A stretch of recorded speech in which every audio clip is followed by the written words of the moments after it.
आमचं सरकार ही एक घोषणा आहे, पण आमच्या गावात आम्हीच सरकार याच्यामध्ये फरक आहे. आणि हा जो सूक्ष्म फरक आहे ते खरं मेंढा गावाचं योगदान आहे. कारण आमच्या गावात आपलं सरकार हे तर रूढ पंचायत राज्याचीच कल्पना आहे आणि ते आपण सगळेजण ती करत असतोच. म्हणजे ग्रामपंचायतीची जी कल्पना आहे त्याच्यामध्ये हेच आहे की आपलं गाव असणार, त्या गावामधून आपण 11 पंच निवडून देणार आणि आपलं सरकार करून आपल्या गावचं व्यवस्थापन आपण करणार, हे त्याच्यात मान्यता आहे. मात्र मेंढावाले जे म्हणतायत ते थोडंसं वेगळं आहे. ते असं म्हणतायत की आमच्या गावात आम्हीच सरकार आहोत.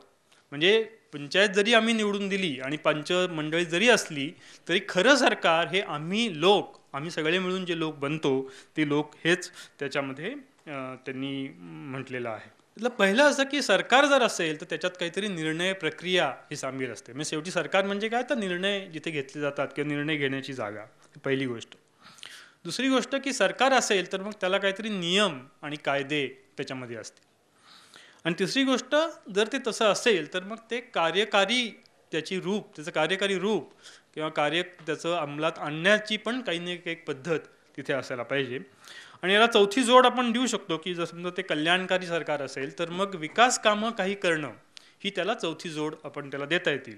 म्हणजे कुठलीही गोष्ट जेव्हा सरकार असते तेव्हा त्याच्यामध्ये निर्णय प्रक्रिया सामील असते, त्याला काही कायदे आणि नियमांची चौकट त्याच्यामध्ये असते, त्याला प्रत्यक्ष कार्य करणाऱ्या काही, ज्याला आपण एक्झिक्युटिव्ह म्हणतो, तशा तऱ्हेची काही रचना असायला पाहिजे आणि तिने एक कल्याणकारी विकासात्मक काही कामं करायला पाहिजे. असं एक सरकारचं आपण एक रूपरेषा किंवा प्रारूप असं धरू शकतो. तर आता हे प्रारूप मेंढ्यामध्ये कसं चालतं? पहिली गोष्ट निर्णय प्रक्रिया. तर आपल्याला सगळ्यांना माहिती आहे की आपण ज्या तऱ्हेच्या लोकशाही सिस्टममध्ये बसलेलो आहोत त्याच्यामध्ये आपण बहुमताने निर्णय घेतो आणि लोकशाहीचा तो एक आधार आपण मानतो की बहुमताची लोकशाही आहे. पण मेंढा गावाचं वैशिष्ट्य असं आहे की ते बहुमताच्या ऐवजी सर्व सहमतीने निर्णय घेतात. मेंढा गावाचा त्यांचं म्हणणं असं आहे किंवा त्या विचाराचं म्हणणं असं आहे की बहुमताच्या निर्णय प्रक्रियेमध्ये एक प्रकारची हिंसा ही अनुस्यूत असते, म्हणजे त्यामध्ये हिंसाही असतेच. आणि ती हिंसा असल्यामुळे बहुमताच्या जोरावर अल्पमतातली जी लोक असतात किंवा जे दुर्बल लोक असतात त्यांना दडपून टाकून समाज बहुमताच्या जोरावर पुढे जातो. त्यामुळे ती हिंसा आपल्या कुठल्याही निर्णय प्रक्रियेत असू नये आणि हिंसेच्या आधारावर आपलं सरकार तयार होऊ नये अशी त्याच्या मागची भावना आहे. आणि हे आपल्या सरकारचं जे चाललेलं आहे, आपलं जे लोकशाही सदर आहे त्याच्यामध्ये आपण हे बघतोच की त्या दंडशक्तीचा पायाच मुळी हिंसा करण्याची क्षमता किंवा लोकांना दंड देण्याची क्षमता याच्यावर आधारलेला आहे. त्यामुळे तो पाया काढून टाकून सर्वांनी सगळ्या सहमती निर्णय कसा घेता येईल त्याची प्रक्रिया या गावामध्ये केलेली आहे. म्हणजे हे तत्व मुळात त्याचं काय आपण म्हणू बुनियादी तत्व आहे हे लक्षात घ्यायला पाहिजे. आता बऱ्याच लोकांना असं वाटेल की हे कसं शक्य आहे, कसं होतं त्याच्यामध्ये. तर मला मी तिथे पाहिलेलं आहे त्याच्यावर मला असं वाटतं की त्यात अशक्य का नाही, तर हे तत्व पहिल्यांदा आहे हे सगळ्यांनी मुळात पहिल्यांदाच मान्य केलेलं आहे. असं नाही की हे तत्व नंतर त्या गावामध्ये कोणीतरी लादलंय किंवा त्याच्याप्रमाणे त्यांची रचना करायला लावली आहे.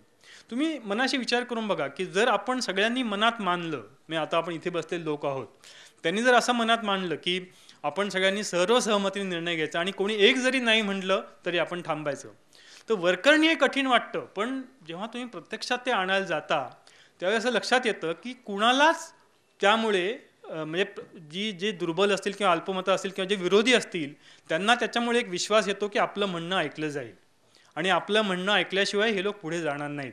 तर ह्या विश्वासापोटी जो काही विरोध असतो तो बऱ्याच अंशी तिथेच पहिल्यांदा टाळला जातो. तर ह्या गावाचं एक वैशिष्ट्य असं आहे की यांनी बहुतांश नियम आणि कायदे हे स्वतःवर लादून घेतलेले आहेत, म्हणजे स्वतःला नियंत्रित करण्याचे असे केलेले आहेत. उदाहरणार्थ आता मी काही सगळी यादी मांडणार नाही, पण काही नमुन्या दाखल सांगतो की एक तर त्यांचा निर्णय असा की ग्रामसभेच्या परवानगी विना बाहेरच्या माणसाला किंवा कुठल्याही सरकारी एजन्सीला त्या गावात कुठलंही काम करता येणार नाही, हा त्यांनी घेतलेला निर्णय. दुसरा त्यांचा असा निर्णय आहे की गमतीशीर आहे की गावात कोणालाही दारू घालता येणार नाही. आता असे निर्णय अनेक गावामध्ये झालेले आहेत. पण या मेंढ्याचं वैशिष्ट्य असं की ज्याला आपण काय इंग्रजीत प्युरिटन म्हणतो, अशा प्रकारची त्यांची भूमिका नाही आहे. गावात दारू घालता येणार नाही, पण जर समजा एखादा विधी असेल किंवा बारसं असेल किंवा लग्न असेल आणि त्यावेळी जुन्या पद्धतीप्रमाणे सर्वांना थोडी थोडी दारू द्यायची असेल तर ती तेवढ्यापुरती गाळायला परवानगी असते. म्हणजे कोणी म्हणलं की आम्हाला हा विधी करायचा आहे आणि त्या विधीसाठी आम्हाला एवढी एवढी दारू गाळायची आहे तर त्याला गाव परवानगी देतं. किंवा दुसरी मौजेची गोष्ट म्हणजे दारू प्यायला बंदी आहे असं नाही. तुम्ही तुमच्या घरात येऊन तुम्हाला हवी तर दारू पिऊन शांतपणे बसू शकता, जोवर तुम्ही सामाजिकदृष्ट्या त्या दारूचा काय प्रताप आहे तो दाखवत नसेल तर. दुसरा त्यांचा नियम आहे की जिवंत झाड कुठलंही तोडता येणार नाही. म्हणजे जे हिरवगार चांगलं झाड आहे ते कुठल्याही परिस्थितीत तोडता येणार नाही कोणालाही, जंगलातलं. हा त्याचा नियम आहे. चौथा एक त्यांचा नियम आहे की जंगल जमिनीवर कुणीही अतिक्रमण करायचं नाही. हे फार महत्त्वाचं आहे की ते त्यांचं जंगल आहे. नाही तर गावातले लोक आपल्या शेतीसाठी जंगल तोड करू शकतात. आणि मी तुम्हाला म्हटलं की सबंध शेती जवळजवळ सगळी मिळून 132 काय 180 हेक्टर 100 एकर आहे. म्हणजे जवळजवळ 2-2.25 एकर एवढीच येते. तर ही पहिली माणसाची आपल्याकडे आपण बघतो तशी की जंगल जमिनीवर अतिक्रमण करून ते तोडू अशी पहिली प्रेरणा होईल. पण त्या गावचा नियम आहे की जंगल जमिनीवर शेतीसाठी अतिक्रमण करायचं नाही. किंवा त्यांच्या इथे एक तलाव आहे तर त्या तलावाचा नियम असा आहे की मासेमारी करताना कुठलीही रसायनं किंवा इकडे जसं कोकणात करतात तसं की काहीतरी दारुगोळ्याचा स्फोट करून मासे मारायचे तसं कुठल्याही प्रकारचं करता यायचं नाही. जंगलामध्ये राब किंवा पडका हा भाजायचा नाही. पडका म्हणजे आपल्या शेतीसाठी आधी जे भाजतात त्यासाठी, ती कुठलंही करायचं नाही.